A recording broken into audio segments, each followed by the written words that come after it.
Here, my name is Sherry White, Chair of the Policy Committee, Trustee for Area 7. This is the Policy Committee meeting. This meeting is held, first we're going to have a moment of meditative thought and then the Pledge of Allegiance before we get started.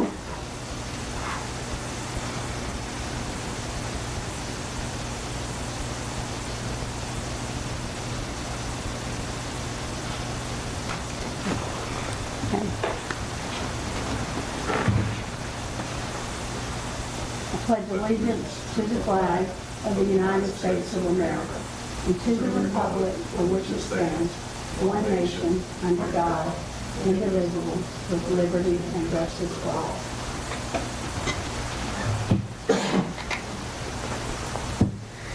Okay, y'all bear with me as this is our first meeting.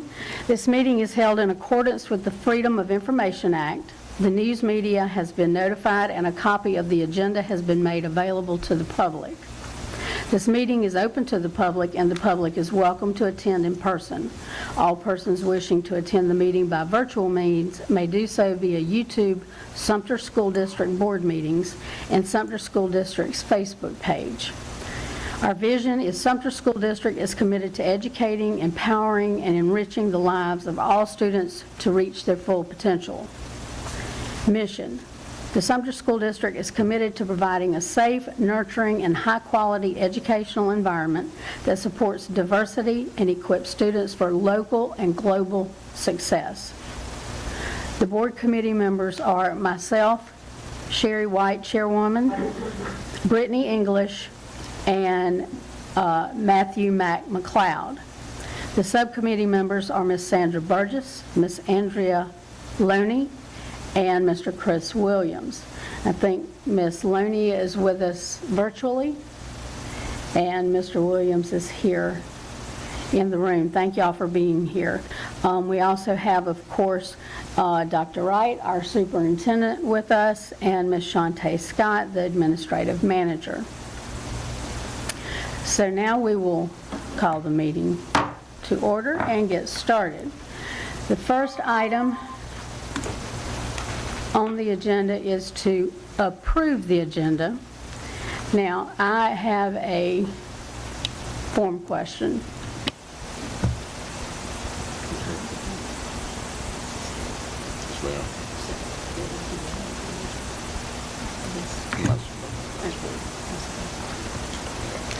Okay, we're going to proceed with the agenda as it is written.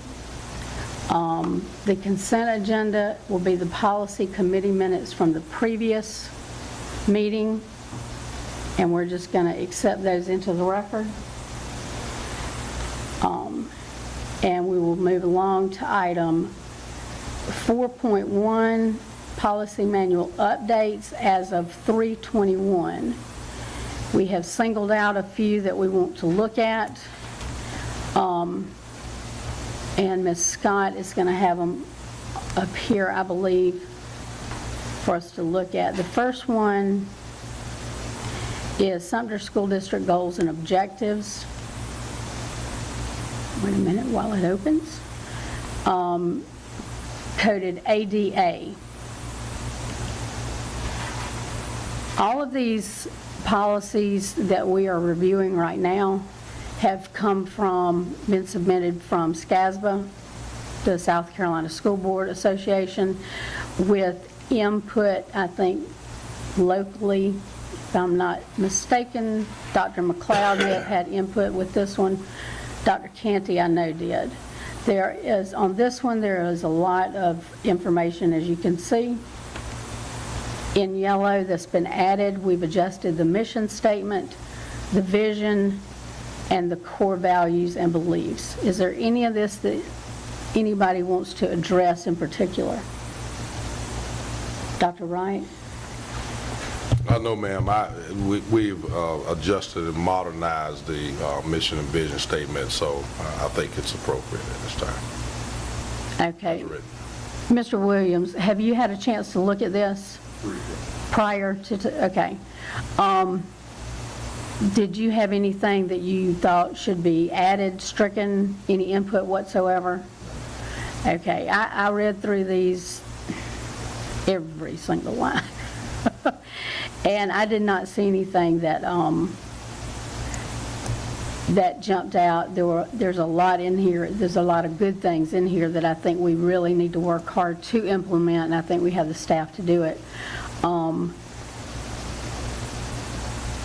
So if nobody has anything further input on this particular one, then I'm going to say let's, that we will go ahead and move it to the, suggest it to the school board as a whole. If there's no objection to that. We don't have a lot of voters here, but that's okay. So the next one is a copy of ADD, which is regarding face covering. This was a temporary policy that was put into place. It's been suggested that we eliminate this policy, that we did not feel like it warranted. Everybody is under the impression and under the thing that everything is voluntary. You want to wear a mask, wear a mask. It's not mandatory. And I think we follow DHEC guidelines. If there's some sort of outbreak over 10% within a school, then we can revisit it at that time. But at this point, we are suggesting that we just eliminate this policy altogether. Does that make sense to you, Dr. Wright? Yes, ma'am. Okay, sounds good.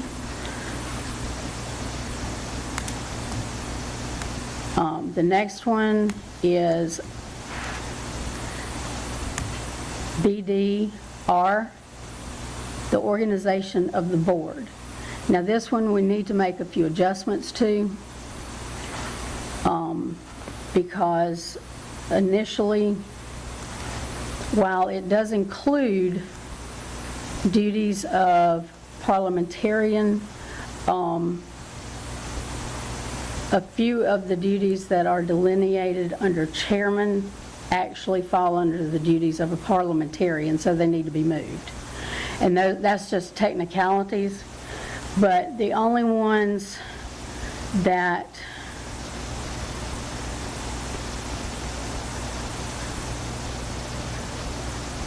really need to be moved is bullet point, let's see, 1, 2, 3.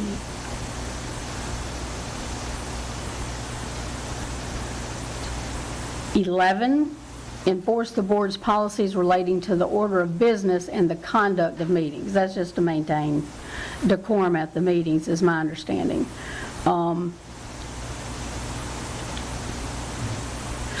bullet 11 needs to be moved to the parliamentarian To the section. parliamentarian section. And the next one is two-part. The first part, recognize persons who desire to speak, is the job of the chairman. But protecting the speaker who has the floor from disturbance and interference is the job of the parliamentarian, technically. Yeah. So that needs to be split. That's 12. The one right under enforce says recognize persons who desire to speak. That belongs there. But the second half goes to parliamentarian. The next bullet point, explain what the effect of a motion would be if it is not clear to every member. That can fall under both, actually. That really only entangles the parliamentarian if you have sub-motions and that kind of thing. So, restrict discussion to the question when a motion is before the board. That is the parliamentarian's job. As is the next bullet. Answer all parliamentary inquiries. And then referring questions of legality to the board attorney is the chairman's job.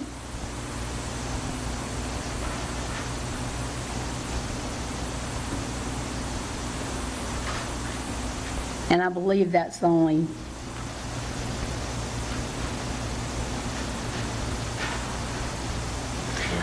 oh, wait a minute. Be responsible for the orderly conduct of all board meetings, parliamentarian.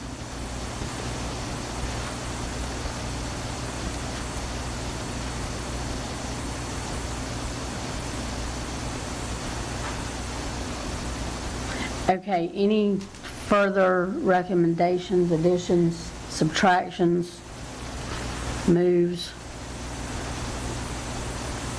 I didn't see anything, Madam Chair. Yeah.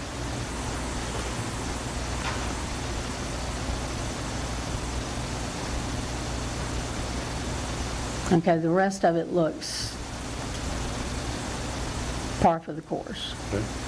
Okay, you got all that, Ms. Scott? Okay, I knew you did. Thank you. And then we have policy IHAC, Social Studies Education.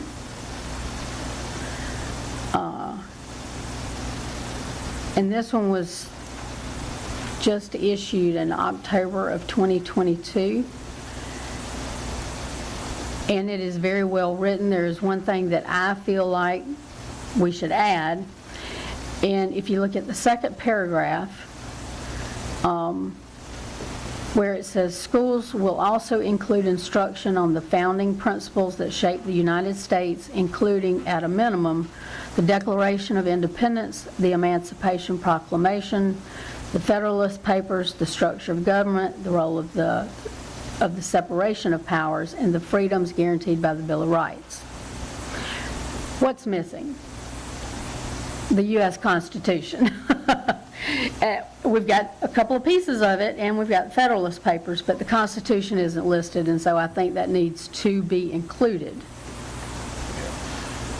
I think we're teaching the Constitution anyway, aren't we? Yeah, yes, ma'am. So I think that Okay. shouldn't be a problem. Okay, so adding Shouldn't be a problem. U.S. Constitution in that sentence is not a problem. No, Okay. I don't think so. Okay. Dr. McLeod? Okay. I just feel like if we're saying that we're going to do it at a minimum, that we need to make sure that we include the document as a whole. That is in there, yes, ma'am. Right.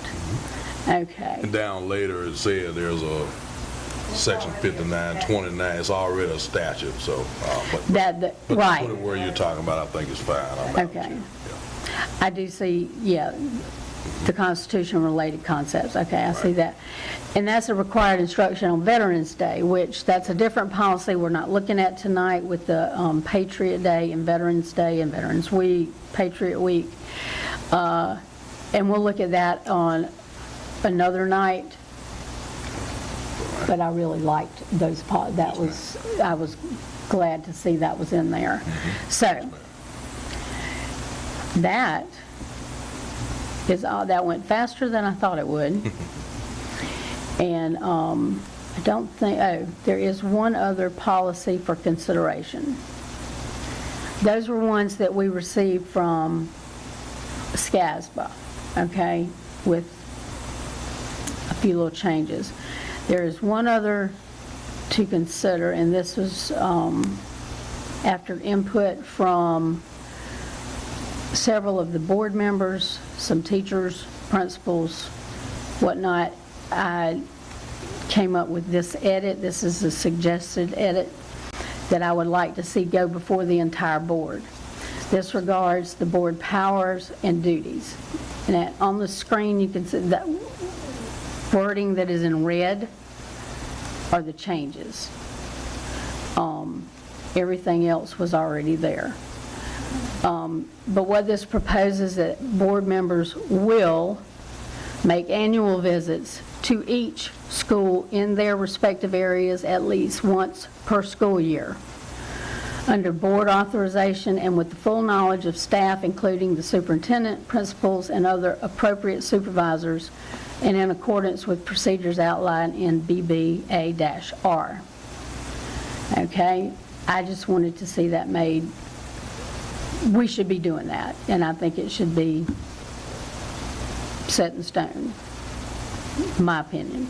Okay, the other change, the normal procedure is to notify the district office that board members are going to a school. If you decide to go, you let somebody know. And the rest of this delineates that. However, I did make a change on, let's see.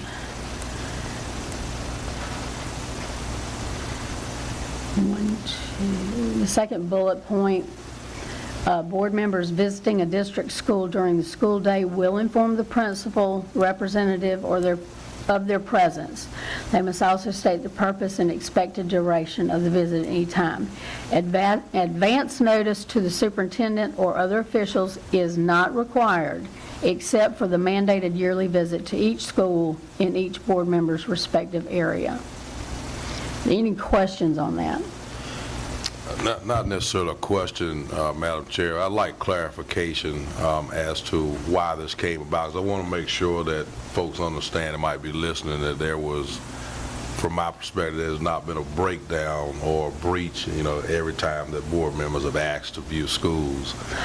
We've made that available. So I want to make sure that, a clear explanation is given. No, that was not, nobody expressed to me when this Okay. was discussed Okay. that they had any problems accessing a school, any problems when they were at a school. All of the welcomes have been wonderful, not a problem. But the board members, myself included, would like to be able to see people maybe not necessarily, with their Sunday best, all prepared. I'm speaking for myself, but this does come from some other members, to just walk into Crestwood High School and go to the principal's office and say, I just want to walk through. It's lunchtime, I want to walk through. Yes, ma'am. Good. And you just see what goes on during lunchtime or a certain period of the day. You want to see what goes on during drop-off, pickup, without people knowing you're coming. Even teachers and some of the principals expressed the desire for board members to do this so that they could see for themselves spontaneity, I guess is the best word. There were no bad feelings, no bad experiences that I've been made aware of. This is simply giving us the latitude to be able to do it and see everyday stuff. I was aware of that, Madam Chair. I just want to make sure that the public knew Yes. about this. To my knowledge, no board member has had any problem, and we've all been welcomed Yes, ma'am. with open arms, and we get more invitations than we can possibly accept. At least I do, because I work. But, yeah, there have been no problems, and this is not based on any problem. Okay. This is only trying to provide a little more latitude for us to be able to see what really goes on, so that maybe we can help provide solutions, provide more insight to the board to provide some solutions to problems that maybe people aren't as comfortable expressing. They just Sure. want somebody to see it. Sure. That's how it was conveyed a couple of times. Okay. So, and again, no complaints about anybody in administration or anything like that. Thank you It was for that just a little more clarification. latitude. Appreciate that clarification, Madam Chair. Okay. Yeah, nobody ratted you out. Okay. Okay? No, that's not it at all. Okay, now on the mandated visits, it does say in that bullet point that 24-hour notice should be provided for those visits. And that, school wants to put on their best show, best foot forward when the trustees come in. And so, given notice, that makes sense. The only other change is in the last paragraph, and you can let me know about this wording, There was a reason behind it. It says, when visiting district facilities, board members should remember that their primary responsibility is policymaking, not administration. They should take any questions or issues they may encounter to the superintendent or principal, whichever is most appropriate. The superintendent or principal will work through the chain of command to make necessary clarifications or give directions. The reason that's worded that way is it occurred to me, this is simply out of my brain, okay? It occurred to me that if I see an issue that warrants, somebody should probably do something about this, like, pretty quick. Right. The principal would be the first line of defense, the first point of contact in that sort of situation. That's where that verbiage is coming from. Okay. Because of the nature of the way our district is set up, Madam Chair, I probably would want to add to that chief of schools because of her responsibilities. Okay. That probably should be in there too as an option of referral. 'Cause, Okay. depends on. So perhaps it could read issues they may encounter to the superintendent, principal, or Chief of schools. chief of schools, Yes, ma'am. whichever is most appropriate? Yes, ma'am. Yes, ma'am. Okay. All right. And then the next sentence would follow to read, the superintendent, principal, or chief of schools will work through the chain of command to rectify Right. or Yeah. to make necessary clarifications? Because the problem, the inherent problem, and we love our principals, is there will be many things that you might encounter, excuse me, that would require action from a member of the executive team. So that's and you know, that could or could not be me, but yes, ma'am. Could you give me a for instance on that? Let's say you go there and you find that a scoreboard doesn't have its lights like it ought to have. I don't know, I'm just using that as an example. That's an operations issue. And that's So- not something that requires immediate attention. Right, so that is, right, that's correct. So that would normally be funneled through me to make sure that I get it to the appropriate person. So that's kind of what I'm saying. Exactly. And I think what I had in my head when I Okay. wrote this Okay. was if a trustee is at a school and sees a fight start Sure. or a drug deal. I mean, let's face it, these things happen, unfortunately. Well, I'm not going to jump up and, I'm not a police officer, and I'm not an administrator. I'm just a trustee, Yeah. but somebody needs to know about it. Yes, So ma'am. in those instances, you know, a fight, I'm going to let the principal know, Yeah. would be the first line of defense, and she can handle, he or she can handle it appropriately. That's where my head was at. Okay. Does that make sense? Yes, ma'am. Okay. And that's all, you know, issues they may encounter. That is Right. the type issue I was thinking about. Of course, if you notice the lights are out, you go to the restroom, Right. the sinks don't work, something like that, you know, you're going to let somebody else know. Yes, ma'am. But problem issues, that would go straight to the principal. That's why I'm saying that might be easier than picking up the phone and trying to get you. Okay. And we'll work through Right. it as they come. Okay. Right, and this is, again, this is to take to the full board, Sure. a proposal, and could be, you know, rewritten at that point. This is just our proposal to the board Yes, ma'am. for their approval. Okay. Ms. Loney, did you want to say something?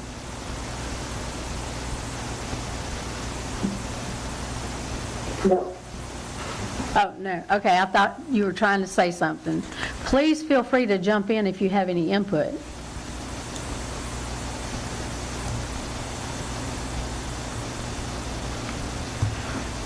Okay, so, Mr. Williams, Yes, ma'am. do you have any input?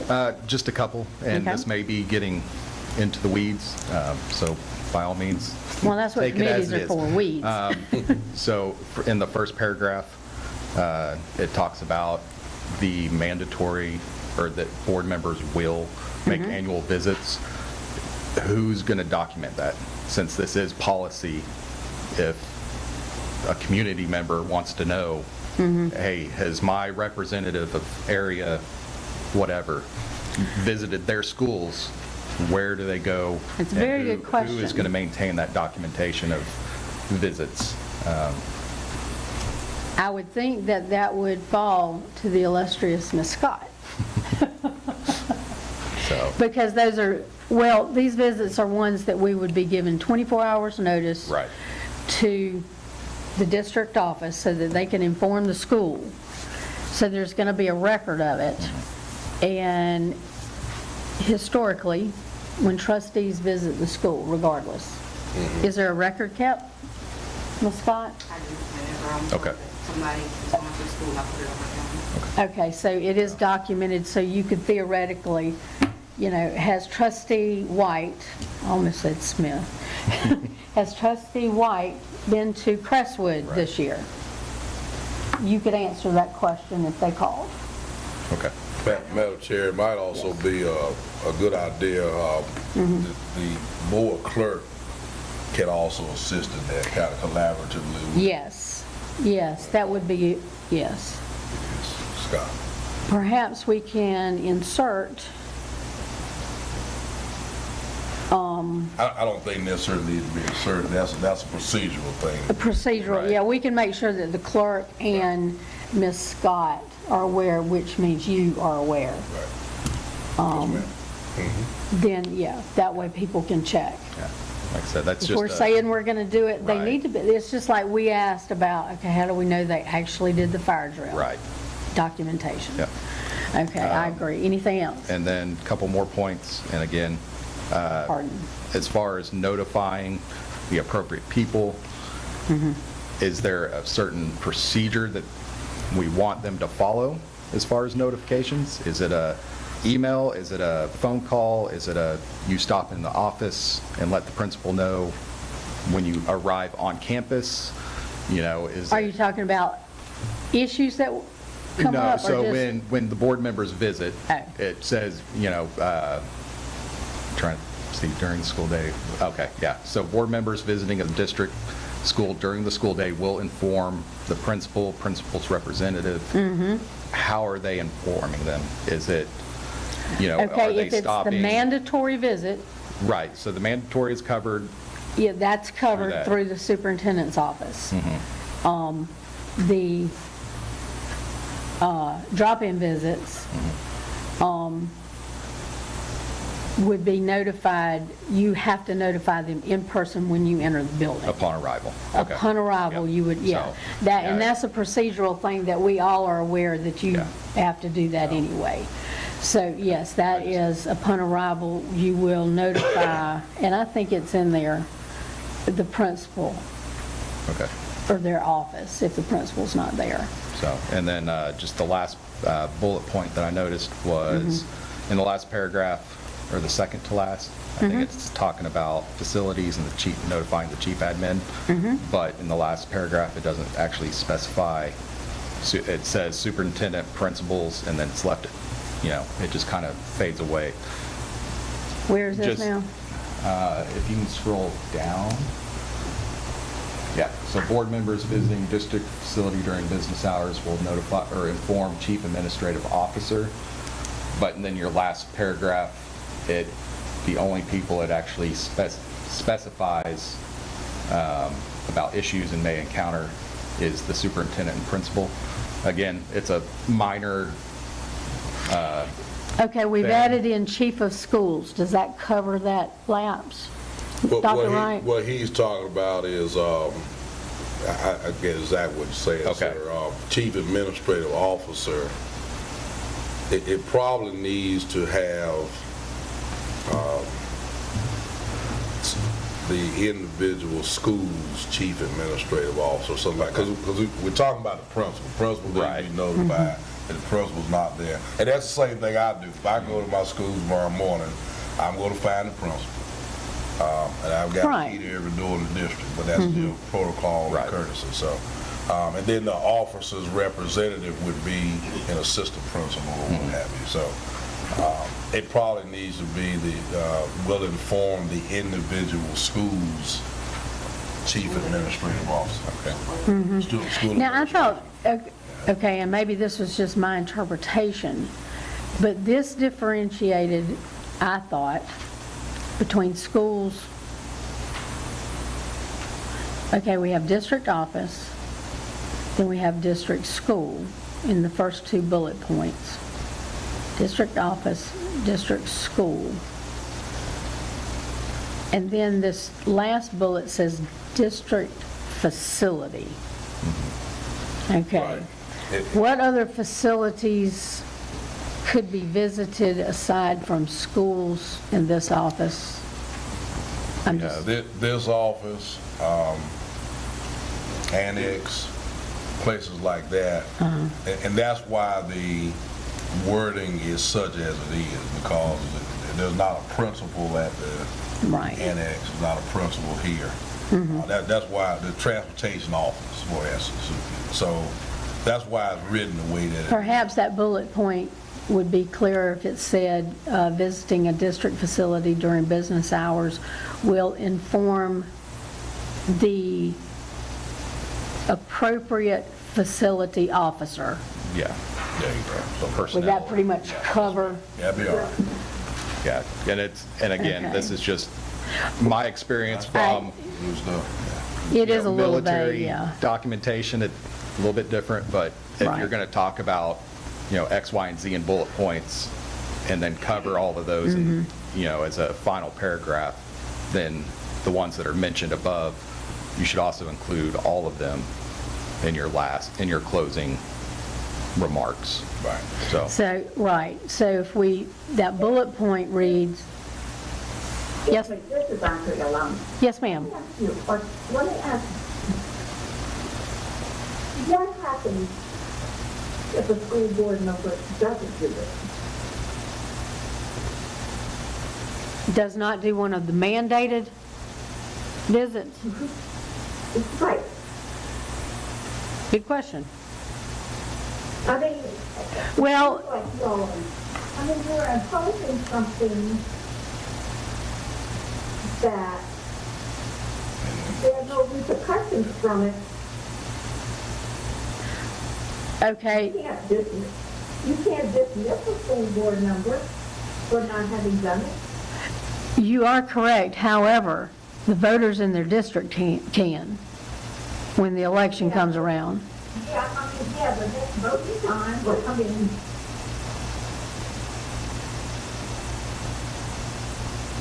I see your point.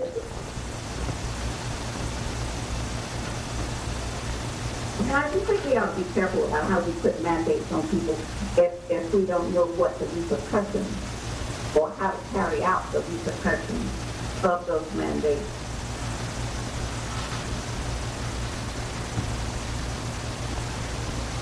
That's a valid point. I'm thinking.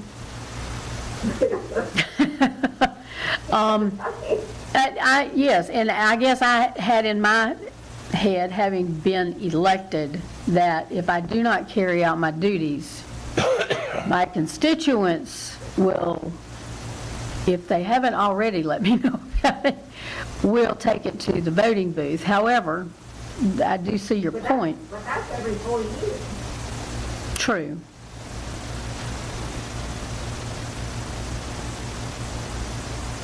And the reality is, again, there are some school board members who may work, and who may work outside of the Sumter area, who may not be able to physically get to a school between whatever the hours of school hours are.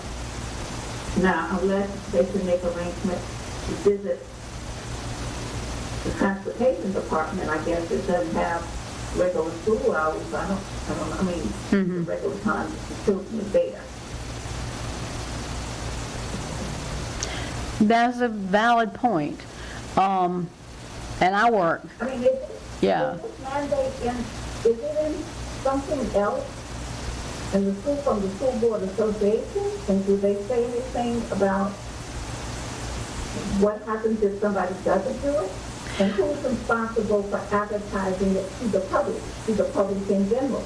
At the end of the year, will there be some report card that issued for the public that says, these are the board members who attended these schools on these days? All good questions. Now, I would say that we could change it back to the word that the South Carolina School Board had that says should instead of will. And that way, it is not a mandate.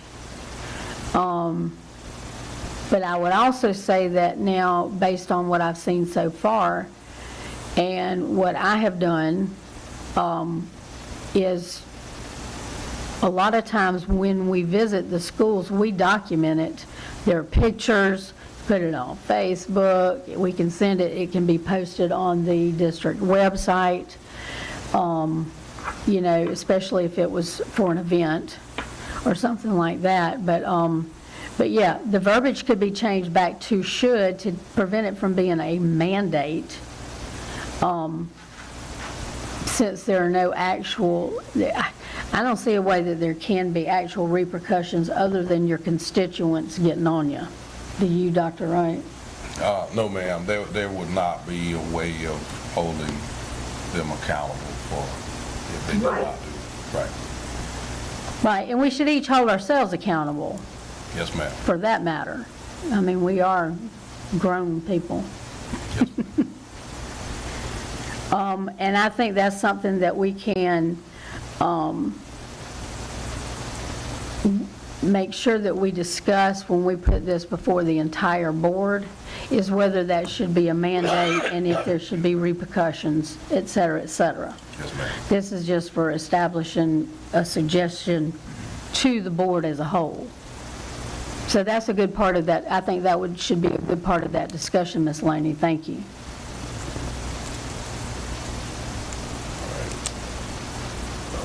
Okay, anything else? Covered your concerns? Dr. Wright, anything else? No, ma'am, Madam Chair. Okay, well, I believe, I think it's 5.1 now. we're at 5.1, which is recommendations to the Board of Trustees. And based on what discussion we've had, I think that we should move these policies and ask for these policies to be placed on the agenda for the school board as a whole. I think Ms. Scott can insert that. I think there may have been already a place on the agenda. If not for this meeting, it'll be on the next one. Does that sound? Yes, ma'am. Okay. Yes, ma'am. And on 5.2, policies for further and future discussion by the committee. I'm going to pull more policies than this that have come from SCASBA that have already been adjusted. And a lot of them will be quick, some of them will not. But I wanted for the first meeting, while we were getting our feet wet, I did not want it to be too heavy. But I did want to cover a couple of things that I thought needed attention sooner rather than later. So does that sound good? And we will send them to you. We can send them to them ahead of time, right? Yes, ma'am. For them to consider? Okay.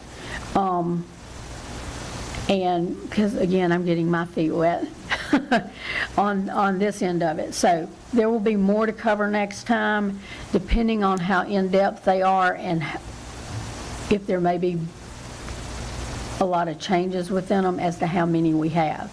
But I'll load us up with a little more. I still want to keep these meetings within an hour so that we don't go on forever and ever.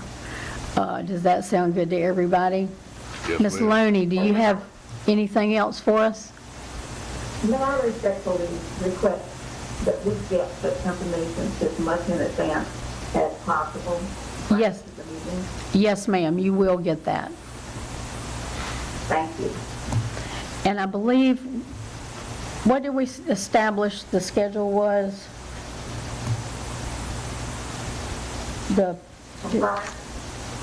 Yeah, going forward, is it the first and third Wednesday?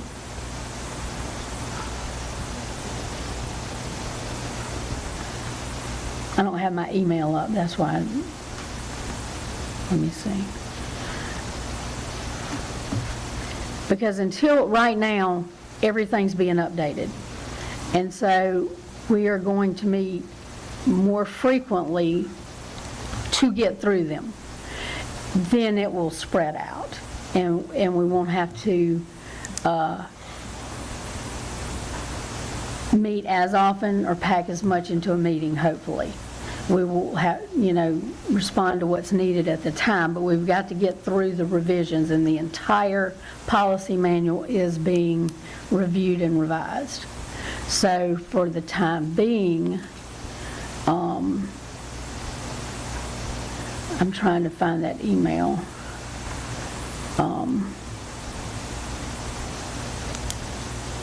That's the agenda.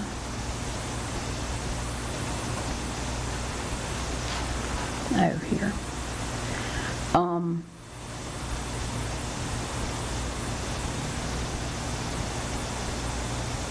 Well,